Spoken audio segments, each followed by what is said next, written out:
Jurnalisme lingkungan itu salah satu yang paling berbahaya untuk diintimidasi. Jadi mereka paling rentan untuk diintimidasi. Lu butuh bumi, bumi nggak butuh lo gitu. Ya, satpamnya tuh udah siap dengan senjatanya udah dikokang.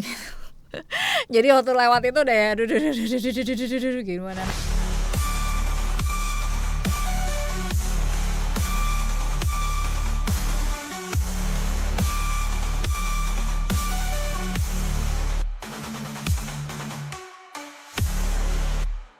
Halo teman-teman, kita ketemu lagi di Judet, Jurnalisme, Demokrasi, dan Tren.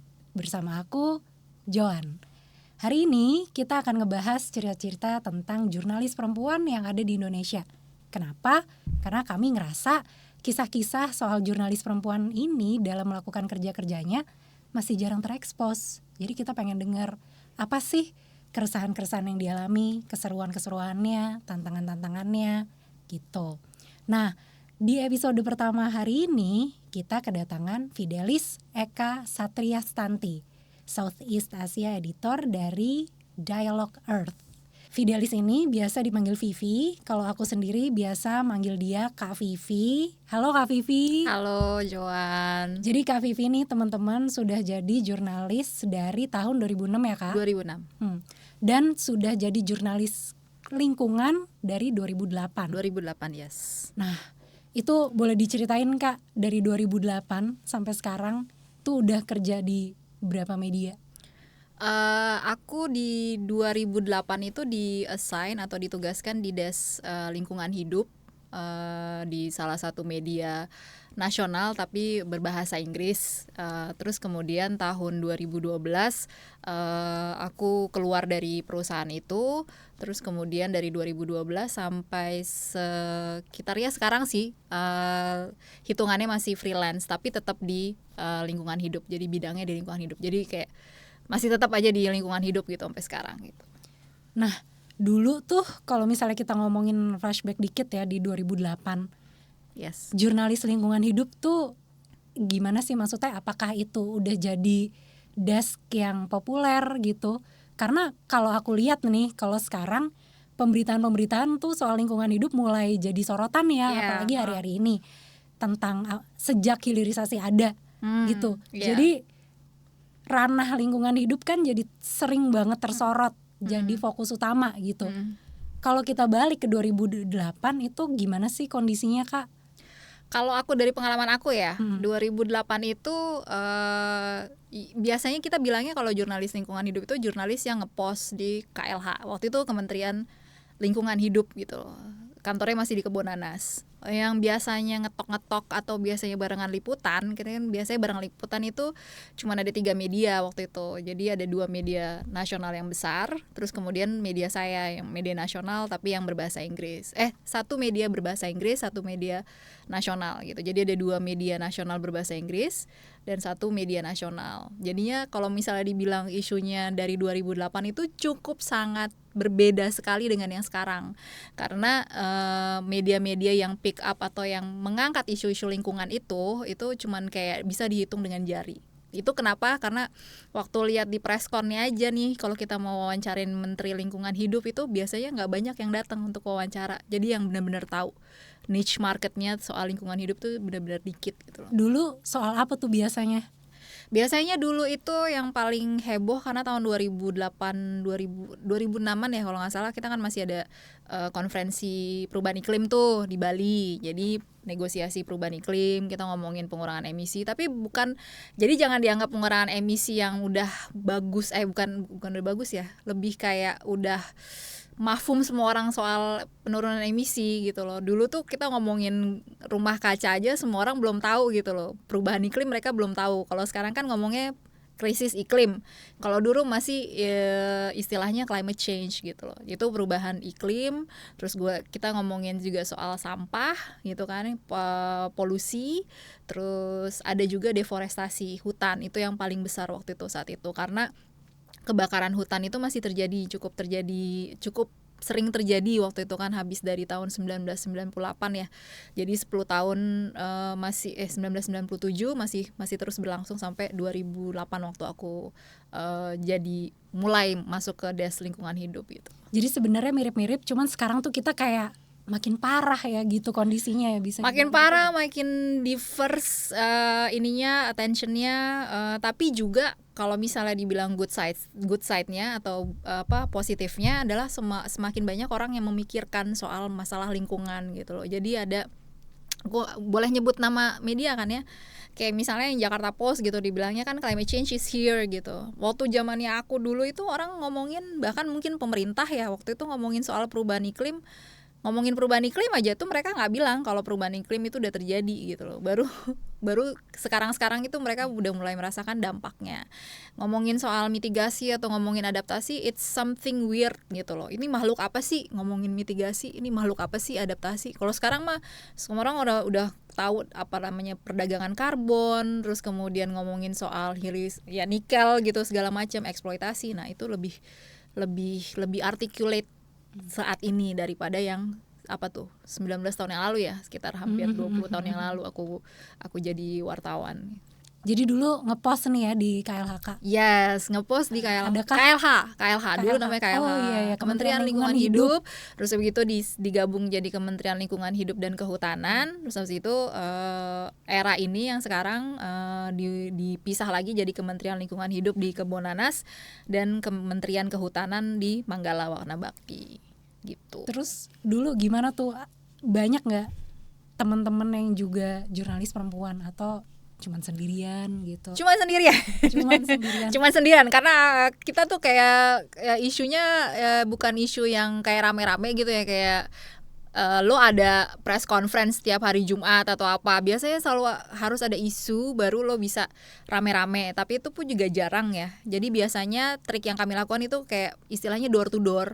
Jadi kami itu ngetok pintu tiap-tiap diputi gitu loh. Ada berita nggak Pak? Ada berita nggak Bu? Gini, ada apa gitu loh. Dan biasanya orang-orang itu yang dikit gitu loh yang barengan untuk bisa istilahnya ngetok pintu itu. Nah, waktu itu aku sih sendirian gitu. Aku merasa aku satu-satunya perempuan yang gerilya lah untuk nyari berita, karena media tempat aku kerja saat itu mengharuskan aku untuk kirim berita hampir setiap hari ada. Terus saya juga harus tanggung jawab. Gue waktu tanggung jawab di salah satu halaman dedicated untuk theme page namanya, jadi khusus untuk satu isu. Nah, isu lingkungan tuh gue yang pegang. Jadi ada 2 berita dalam, satu berita dalam, terus 2 berita biasa reguler gitu. Jadi kayak ya gue harus bolak-balik ke KLH waktu itu, lumayan intens sih. Gimana rasanya? Seru karena kan challenge-nya nggak ada yang beritain gitu ya. Beda dengan politik, karena politik challenge-nya itu, kompetisi itu tinggi banget ya. Lo jadi wartawan politik itu kan semuanya harus tahu politik, terus jadi wartawan ekonomi gitu. Nah, wartawan lingkungan itu enaknya itu gue itu masih belajar yang baru-baru, dan gue kan suka belajar gitu kan. Jadinya challenge-nya untuk bisa bagaimana menerjemahkan isu-isu lingkungan ini untuk orang-orang bisa paham. Oh, ini loh yang lagi terjadi, ini ada oil spill, ada tumpahan minyak waktu itu kan. Terus kemudian ada juga soal kebakaran hutan gitu loh. Kita ngebahas soal kebakaran hutan, ngebahas soal deforestasi, ngebahas soal karbon, bahkan sampai di titik dimana kita ngejelasin apa itu perubahan iklim ke orang-orang yang belum paham waktu itu. Dan itu challenge. Nah, itu bagus juga gitu loh. Jadi bagi gue itu adalah proses belajar yang sangat membuat gue bertumbuh menjadi wartawan. Karena lo nggak manja, lo nggak dibuat manja gitu. Tiap hari lo harus ada berita kan. Jadi lo tiap hari harus menggali. Oh, abis ini berita ini menterinya ngomong ini, berarti gue harus ngejar ini gitulah.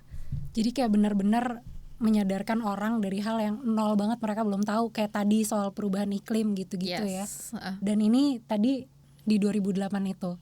Iya, dari 2008, tapi tentu aja kan prosesnya nggak mudah ya, Johan ya. Maksudnya kayak apalagi kalau gue kan niche-nya kan media berbahasa Inggris ya, tapi isunya kan isu lokal gitu, isu nasional lah gitu, dibilangnya kayak gitu. Jadi belum tentu semua orang akan paham gitu apa yang ditulis oleh kita gitu, apa yang ditulis oleh gue gitu misalnya. Jadi itu yang jadi tantangan untuk ngomongin soal lingkungan hidup. Bahkan sampai saat ini pun kalau kita ngomongin soal lingkungan hidup pun itu challenge-nya situ, karena lingkungan hidup itu kan science based ya. jadi berbasis science. Jadi ada kata-kata atau jargon atau akronim yang orang-orang tuh nggak mungkin bisa paham gitu atau relate gitu. Misalnya kalau kita ngomongin soal masyarakat adat dan masyarakat lokal, bahasanya itu secara hukumnya itu dibilangnya IPLC, Indigenous Peoples and Local Communities. Nah itu ngenerjemahinnya juga butuh waktu juga, jargon-jargon kayak gitu atau akronim-akronim kayak gitu loh. Jadi nggak langsung mak bedunduk gitu ya dari tahun 2008 semua orang langsung ngerti gitu. Apalagi ya sorry to say aja, literasi orang untuk baca koran juga kan masih lebih rendah gitu kan ya dibandingkan dengan mereka baca status Twitter dulu kan, status sosmed gitu, masih struggling juga, apalagi untuk isu lingkungan yang marginalized gitu. Terus kalau waktu itu ya sebenarnya support jenis apa sih yang dibutuhin waktu itu? Kalau buat Kak Vivi sendiri? Kalau misalnya kalau gue balik lagi ke sana ya, sebagai jurnalis ya, perempuan nih yang workshop dan trainings, a lot of workshop and trainings, terus kemudian ya kebanyakan itu sih, karena kita jujur aja karena gue belajar sendiri gitu loh, belajar sendiri apa itu negosiasi iklim, perbedaannya antara sejelimet itu perbedaannya antara perjanjian Kyoto gitu kan. Terus kalau ngomongin soal polusi atau deforestasi, apa sih yang dimaksud dengan REDD, reduce emission, deforestation and degradation. Land degradation aja beda dengan deforestation gitu loh. Kata-kata itu yang jargon-jargon itu yang apa masih asing kan, dan itu kita wartawan yang punya tanggung jawab moral untuk ngejelasin itu gitu. Jadi workshop, training, capacity building lah lebih tepatnya untuk jurnalis perempuan itu juga. Kalau dibilang dari yang sekarang juga mesti ada ya safety protokol gitu kan ya, karena kan lingkungan itu kan isunya bukan wartawan lingkungan, jurnalisme lingkungan itu salah satu yang paling berbahaya untuk diintimidasi. Jadi mereka paling rentan untuk diintimidasi karena gaya-gaya investigasinya mereka itu atau scope investigasinya itu benar-benar yang menyentuh orang yang paling berkuasa gitu kan ya. Jadinya itu kalau nggak salah kayak nomor 3 atau nomor berapa gitu ya untuk jurnalisme lingkungan dan masyarakat aktivis yang membela lingkungan itu yang paling vulnerable diantara semua pembela HAM gitu loh. Jadinya itu juga salah satu konsideran harusnya ya, terutama buat jurnalis perempuan gitu kan ya, kalau misalnya dikaitkan dengan safety gitu. Pernah dapat intimidasi? Belum, karena jangan ya, dibilangnya belum, tapi jangan dan belum gitu loh. Tapi kalau di lapangan misalnya, kalau misalnya ke areal-areal yang memang butuh safety protokol yang tinggi gitu ya, biasanya tuh gue langsung nanya ini orangnya yang nanti nemenin siapa, gue harus wawancara siapa, terus kemudian risetnya tuh harus bener-bener pasti gitu kan. Terus yang kedua ya tentu aja harus ada backup dari kantor yang kuat gitu loh, misalnya check in setiap jam berapa. Terus kalau misalnya ada sesuatu hal yang di lapangan mendadak eskalasi, misalnya tension itu dengan penduduk setempat atau orang-orang yang berkaitan dengan yang kita investigasi, itu evakuasinya harus seperti apa gitu loh. Karena kan modelnya kan kayak gue kan bukan orang yang bisa diselundupkan dengan begitu saja gitu kan ya, karena tiba-tiba ada cewek gitu kan ya terus datang nanya-nanya gitu kan, pasti harus ada extra cautionnya juga gitu. Ceritain dong kayak satu liputan yang tadi mewakili cerita yang tadi gitu. Oh nih gue perlu safety protokol yang mumpuni gitu-gitu.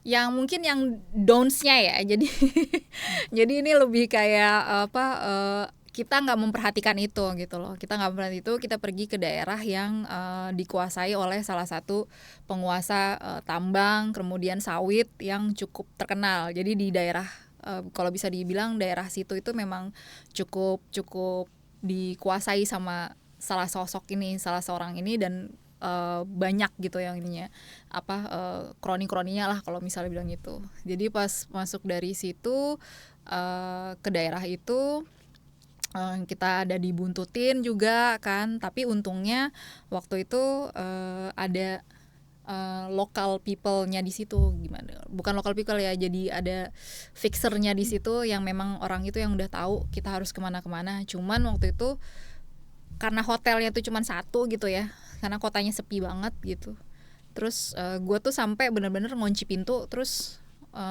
ada lemari besar gitu tuh gue taruh di depan pintunya. Jadi biar nggak, kalau nggak kedorong ya kehalang gitu tetap ya. kehalang gitu loh. Terus ada di masa dimana kita tuh saking daerahnya itu kan, kalau misalnya investigasi lingkungan yang parah, lingkungannya parah itu kan lo nggak tahu lo harus tidur di mana kan. Jadi akhirnya pernah tidur di bener-bener yang hotel yang seadanya dalam tanda kutip gitu. Terus sampai bener-bener gue bawa kayak semacam pulpen gitu, gue taruh di tempat di bawah ini, gue di bawah bantal gue just in case gitu. Dan tetap aja kuncinya gue double lock, terus gue dorong lemari biar nggak bisa ada yang masuk di situ gitu, sampai segitunya gitu. Nah itu yang sampai gue mikir ya gue harusnya siapin safety protokol nih kayak gimana gitu kan, kalau gue nggak ini gue harus ngadu kemana gitu kan. Harusnya kan ada nomor rumah sakit gitu misalnya, atau P3K, itu hampir nggak ada semua. Nah itu jangan dilakukan. Jadi don't do that. Istilah kata karena dulu tuh minim banget Yeah. yang tadi training segala macam, Kak Vivi membuat list itu sendiri berdasarkan Yes. pengalaman ya. Yeah. Bisa diceritain nggak listnya apa sih kalau kita nih misalkan mau sebagai jurnalis lingkungan, misalnya mungkin teman-teman di sini yang nonton yang masih mahasiswa kedepannya punya keinginan untuk jadi jurnalis lingkungan, apa sih yang perlu kita assess gitu secara pribadi seenggaknya dulu? Yang pertama sih kalau misalnya lo pastikan nomor lo itu berbeda dengan nomor yang biasa lo pakai. Kalau misalnya lo memang mengkontak orang-orang yang diduga terlibat dengan investigasi lo gitu loh, dan itu cukup berbahaya gitu loh. Jadi nah gue salahnya itulah gue pakai nomor pribadi gue gitu loh. Harusnya itu pakai nomor pribadi, ada nomor kantor atau yang di assign untuk khusus untuk ini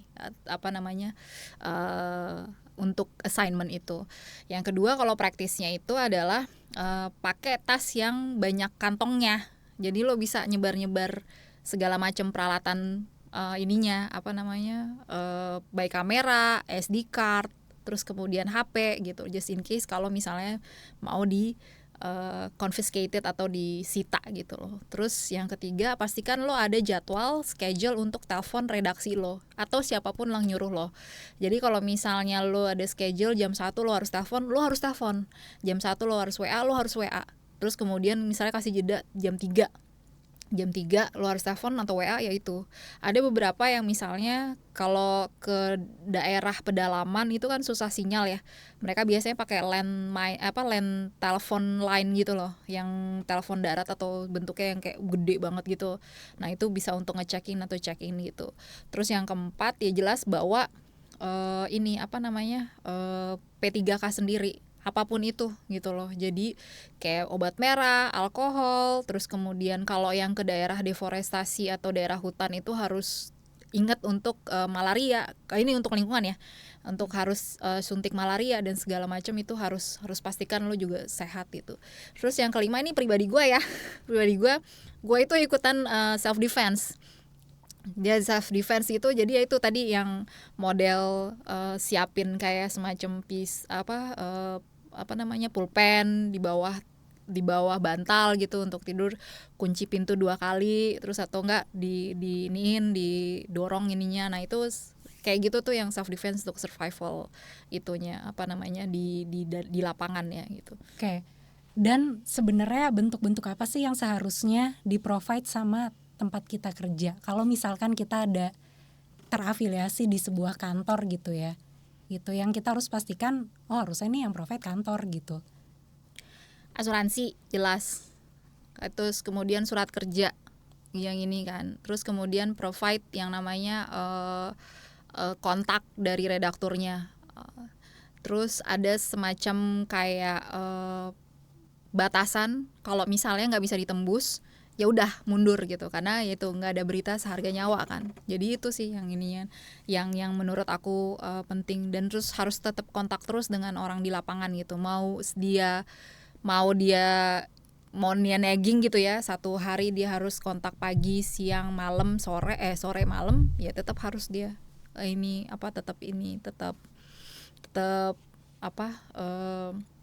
tetap harus mantau. Terus kemudian kalau misalnya terjadi ada lebih teknis lagi, misalnya kalau yang punya legal bagian legal itu periksa kata-katanya apakah itu sesuai ataukah ini berpotensi untuk ada pelanggaran hukum atau ada tuntutan hukum atau segala macam. Itu recheck and double check gitu. Lebih baik telat daripada lo nyesal kemudian. Nah itu yang mungkin belum familiar gitu ya di Indonesia untuk ngecek artikel-artikel atau bagian-bagian legal yang mana yang kira-kira kayak wah nih kayak mungkin bisa berpotensi nih, jadi kita harus clearin lagi gitu-gitu. Jadi selalu harus double check gitu. Jadi jangan lepas tangan juga sih perusahaannya dan redaksinya, newsroomnya itu. Kak Vivi pernah gak sih kayak nemu kondisi yang life threatening gitu? Belum sih sejauh ini belum sih, cuman jangan juga ya. Iya jangan juga. Cuman yang intimidatif sih ada gitu, karena waktu itu kita barengan sama NGO. Nah barengan sama NGO itu ke daerah yang memang kita sebenarnya sih bisa dibilang, karena kita nggak trespassing gitu ya, karena kita lewat sungai gitu. Jadi it's a way back waktu zamannya deforestasi. Jadi kita lewat sungai itu melewati daerah daerah perusahaan itu gitu loh. Daerah perusahaan itu ada satpamnya tuh udah siap dengan senjatanya, udah dikokang gitu. Jadi waktu lewat itu udah ya gimana. Nah itu juga pastikan gitu ya, hal-hal yang kayak apakah itu daerah itu aman atau enggak untuk dimasukin. Nah itu jangan bodoh lah untuk kayak coba-coba gitu. Waktu itu sih ya memang ya untungnya tidak terprovokasi ya itunya, penjaganya di situ kan, tapi dia udah siap dengan senjatanya gitu. Untungnya kita jalan aja, lewat aja untuk ngelihat gitu, jadi nggak turun nggak mencoba masuk. Rencananya tadinya turun masuk, terjadinya iya karena kan mau ngambil gambar kan. Terus apa sih, liputan apa waktu itu? Pembalakan liar ya, tapi itu dari tahun 2000, yang paling heboh kan tahun 2009-an ya. Pembalakan liar lagi heboh-hebohnya. Di mana? Di Riau. Okay. Nah, lo kalau Kak Vivi lagi nemuin situasi kayak gitu ya, misalnya lagi ngerasa terintimidasi atau lagi di situ sikon-sikon lain ngerasa nggak dapat perlindungan yang proper karena tadi mungkin nggak ada training yang cukup atau nggak ada safety-nya gitu-gitu, trainingnya, pernah nggak ngerasa kok gue kerja jadi wartawan perempuan gini amat, kayak nggak pengen banget deh? Pernah nggak? Enggak.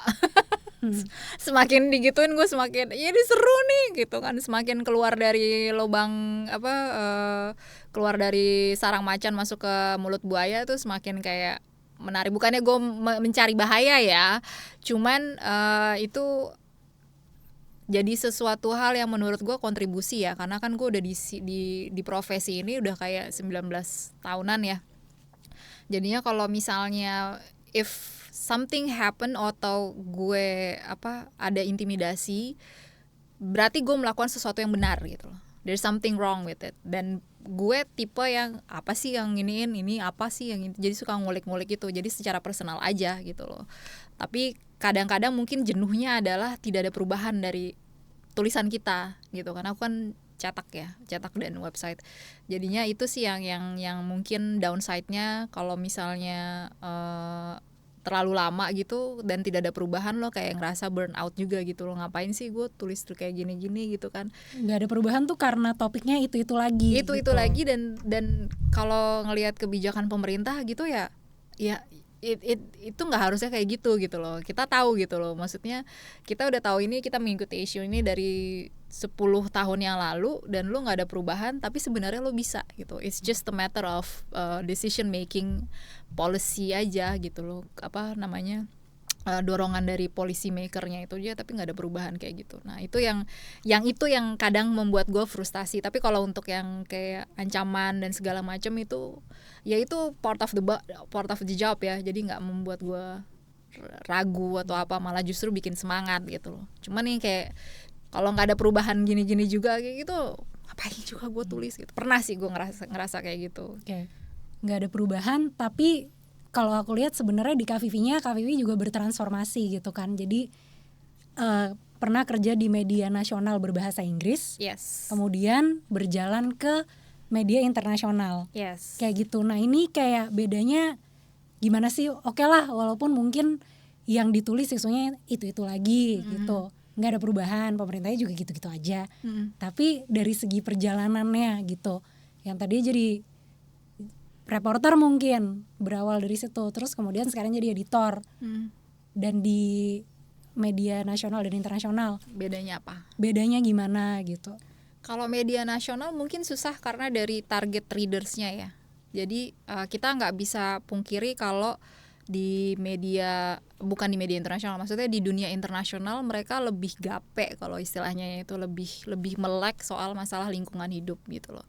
Environment is something their core gitu loh. They speak environmentalism gitu. Kalau di Indonesia itu masih kurang karena kita ya nggak bisa disalahin juga karena kan urusannya ada urusan perut, ada urusan ekonomi, ada livelihood gitu kan ya. Jadinya kalau untuk urusan lingkungan itu kayak urusan yang masih tertiary lah, tertier gitu loh, tingkat ketiga gitu loh. Kalau misalnya di media nasional challenge-nya di situ, gimana kita untuk bisa mengubah bahasa-bahasa itu jadi lebih relate ke orang-orang gitu loh. Kayak misalnya mengolah sampah gitu kan ya. Mengolah sampah kan something yang relate to orang gitu loh. Kenapa harus mengolah sampah sih? Ya mengolah sampah itu karena bisa menurunkan emisi. Tapi kan kita nggak bisa ngomong mengolah sampah bisa menurunkan emisi gitu loh, langsung pusing orang-orang gitu. Tapi kalau lo bilang itu ke dunia internasional, they understand gitu loh. They completely understand gitu loh. Ya contohnya kayak pemanfaatan sampah di Singapura gitu kan, mereka udah lebih bagus kan daripada kita gitu. Dan they understand about the effect, mereka mengerti manfaatnya. Jadi perbedaan kalau misalnya dibilang literasi gitu ya tentang lingkungan hidup ya di situ gitu loh. Aku nggak bilang kalau masyarakat Indonesia bodoh atau gimana ya. Cuman memang ada prioritas-prioritas yang mereka harus penuhi dulu sebelum kita ngomongin soal lingkungan gitu loh. Jadi sebelum prioritas itu ekonomi, terus kemudian pekerjaan, itu sosial, HAM itu belum terpenuhi semuanya, ya lingkungan yang termasuk HAM itu juga masih terseret-seret. Sementara yang dunia internasional itu ya memang mereka udah lebih maju, fast forward gitu. Nah tinggal gimana nih masyarakat Indonesia mau ketinggalan atau mau tetap ikutan dunia internasional, karena environment itu atau lingkungan itu ya everybody needs environment kan. Lu butuh bumi nggak butuh lo gitu, intinya sih gitu. Tapi kalau misalnya kayak sekarang nih, yang tadi aku lihatnya kayak udah semakin banyak yang ngomongin soal lingkungan karena kita udah semakin berkembang nih, intersectionnya udah makin kelihatan.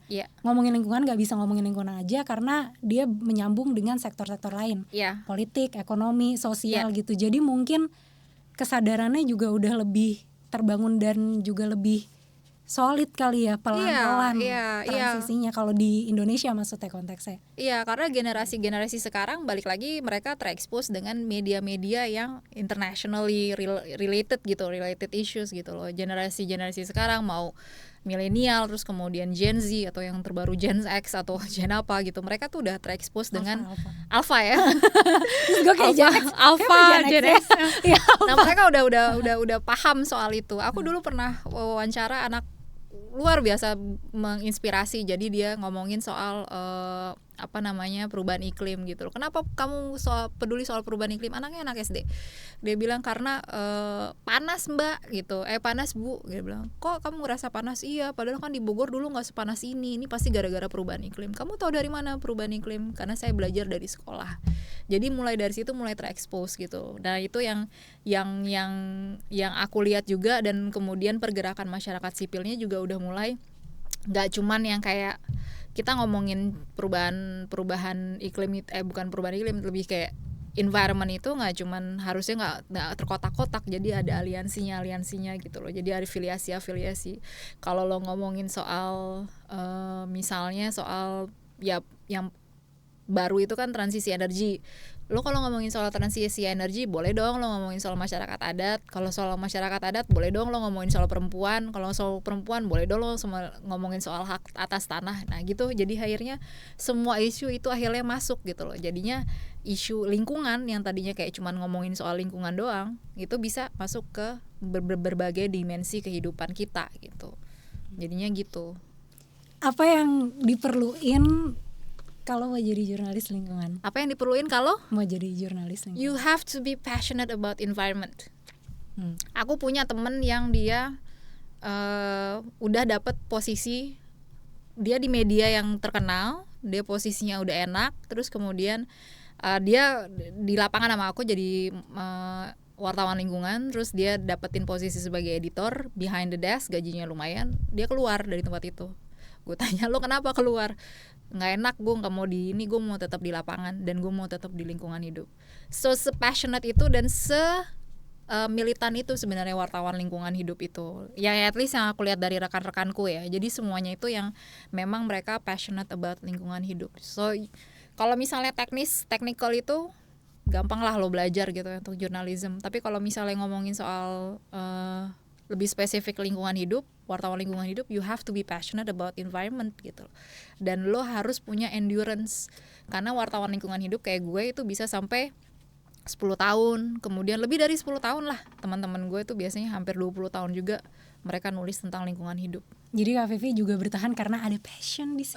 Tentu saja gitu akhirnya gitu. Cinta lingkungan. Cinta lingkungan benar, walaupun tidak bisa menyelamatkan, setidaknya mencintai lingkungan. Kita Kak Vivi mengupayakan, sudah mengupayakan itu dengan terima kasih. Mengedukasi, berusaha menyadarkan, terus tetap ya membawa isu ini kemudian ke media internasional itu gitu. Dan menurutku juga sebenarnya kenapa media internasional juga lebih sadar kayak yalah mereka juga penyebabnya gitu. Mereka aktor. Ya dari kalau ngomongin soal geopolitik ya. Iya kan kayak ada andilnya dari. Jadi ya udah gitu, kalau misalnya kita telat nyadar ya udah kita dieksploitasi dulu nih soalnya dulu. Jadi ya dari agak telat tapi untung kita juga bertransformasi gitu ya.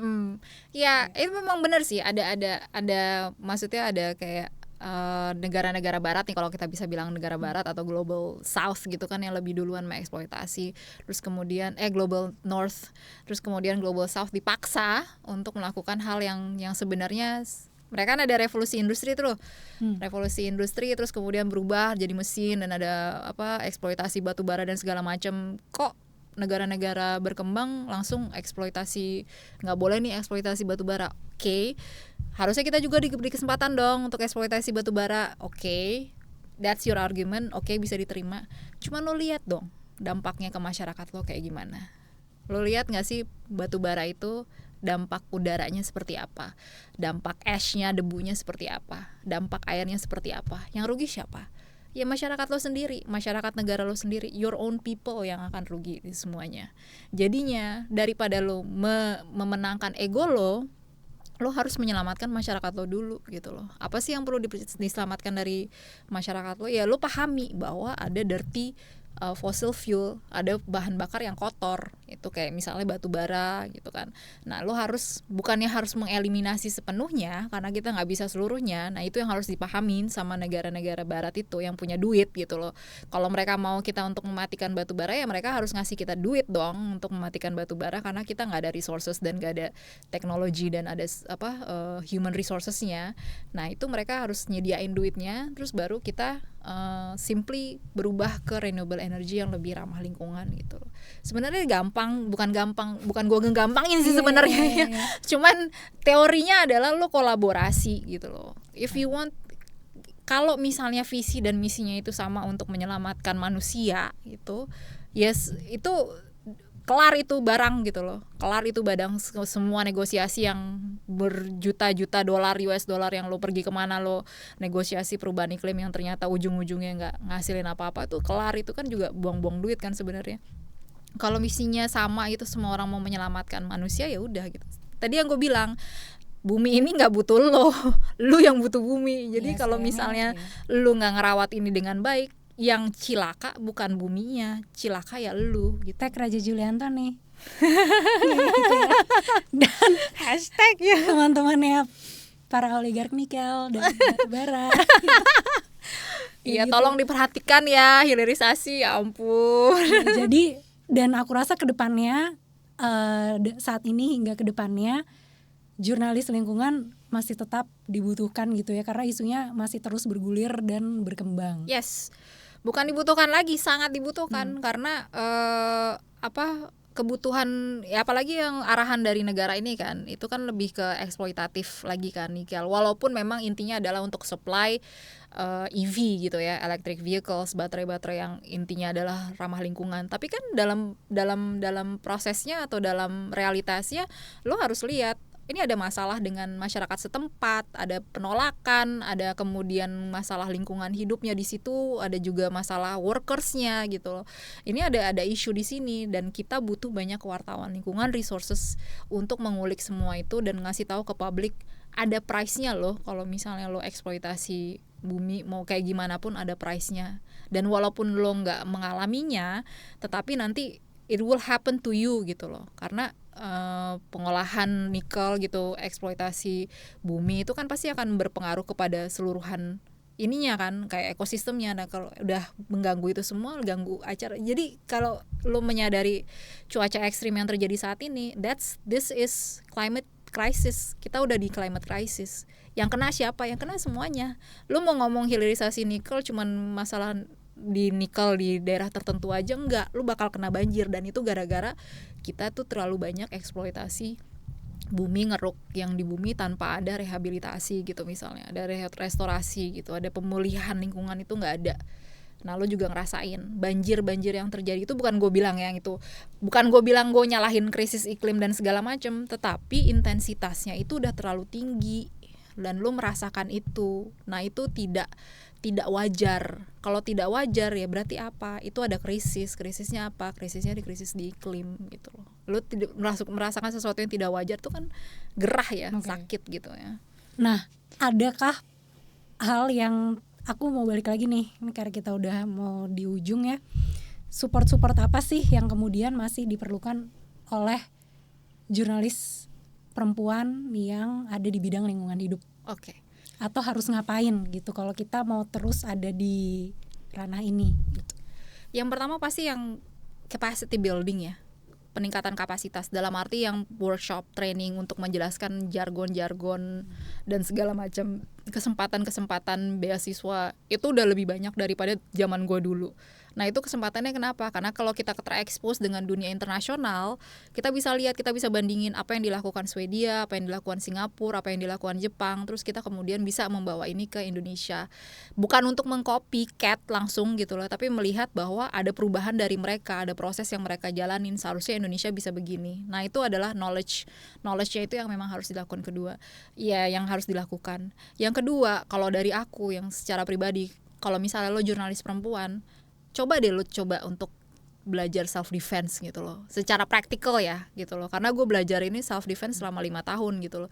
Lo bakal tahu ini bukan untuk lo jago-jagoan gitu loh, tapi lo tahu diajarkan awareness lo misalnya di daerah-daerah konflik, di daerah-daerah yang memang rawan gitu, apalagi rawan bencana gitu kan, atau rawan kayak misalnya rawan penculikan atau rawan yaitu rawan penculikan gitu loh. Self defense itu ngebantu untuk bikin lo alert aja dengan yang ada. Terus kemudian yang ketiga, lo harus komunikasikan dengan redaksi lo, newsroom lo gitu loh, apa yang lo butuhin, terutama untuk misalnya sekarang itu ada yang namanya climate anxiety, terutama untuk wartawan lingkungan, karena terlalu banyak nulis tentang bencana, disaster, itu mereka kesehatan mentalnya juga terganggu gitu. Either lo siapkan juga asuransi dan juga harus perhatikan dengan kondisi mental mereka. Kalau habis menginvestigasi salah satu isu gitu ya, dan mereka nggak kuat gitu karena terlalu masif sekali kerusakan yang dilakukan dan lo nggak kuat, nah itu juga harus ada safety-nya dari mereka, terutama yang untuk psikologisnya. Itu jadi 3 itu jurnalis perempuan yang menurut aku ya, yang aku kayaknya. Karena yang untuk yang terakhir itu, yang untuk yang climate anxiety itu lagi dilakukan penelitian di beberapa universitas untuk ngelihat gimana sih pemberitaan climate itu berpengaruh terhadap wartawan lingkungan ini. Dan itu sangat besar sekali nilainya kalau mereka tuh ngalamin kayak anxiety, dengar kata climate aja langsung gitu loh. Jadi it needs to be done. Walaupun kayak masih jauh gitu ya buat Indonesia, tapi idealnya gue maunya kayak gitu sih. Bergabung di AJI? Oh iya. Iya, nomor 4 ya. Ya sorry. Berserikat gitu loh. Jadi harus ada iklan ya. Sponsor. Jadi kenapa berserikat ya? Karena lu mungkin tidak akan mendapatkan dukungan atau support dari newsroom lo seandainya kalau misalnya ada masalah gitu loh. Misalnya ada artikel atau kemudian ada intimidasi. Nah, itu yang lo perlukan adalah untuk teman-teman sejawat lo untuk membantu lo, dan itu ada di serikat-serikat gitu loh. Jadi jurnalis perempuan itu jarang banget ada yang mau untuk, bukan jarang banget sih ya, memang masih banyak sih yang belum terminat atau tertarik untuk masuk berserikat, berorganisasi, karena kesannya tuh yang terlalu macho. Dan memang itu gue akuin, itu macho, maskulin gitu. Organisasi-organisasi di Indonesia, serikat-serikat itu masih terlalu maskulin gitu. Tetapi justru jangan membuat itu justru menjadi alasan untuk lo tidak masuk. Justru lo masuk, lo akan mendapatkan perlindungan, lo bisa mulai gitu lo menyuarakan suara-suara perempuan di dalam organisasi itu, karena kita butuh itu. Perempuan-perempuan itu butuh untuk solider juga gitu, nggak cuman buruh, nggak cuman jurnalis, tapi juga jurnalis perempuan apalagi untuk solider, untuk bisa solider satu sama lain, dan lebih kuat kalau misalnya kita lawan bareng-bareng gitu loh. Apa yang gue alamin gitu, misalnya intimidasi bukan terjadi di gue sendiri gitu kan ya, bisa terjadi di orang lain, dan kita bisa belajar apa sih yang bisa kita lakukan gitu loh. Kalau misalnya terjadi intimidasi di lapangan, atau misalnya artikel kita dicabut gitu, atau misalnya ada tekanan-tekanan dari pengusaha gitu kan, itu kan sangat mungkin terjadi ya, dan bukan terakhir atau pertama gitu loh. Jadi semakin banyak kasus, semakin kita bisa belajar gimana sih caranya untuk bisa membentengi diri kita sendiri. Jadi berserikatlah. Terima kasih Kak Vivi buat waktunya. Semoga sehat terus dan tetap semangat. Terima kasih. Ada di jalur jurnalis. Amin. Yes. Oke teman-teman, terima kasih juga udah menyaksikan. Semoga apa yang sudah disampaikan berfaedah. Teman-teman juga ingat untuk follow semua platform media sosialnya Aji Jakarta. Sampai ketemu.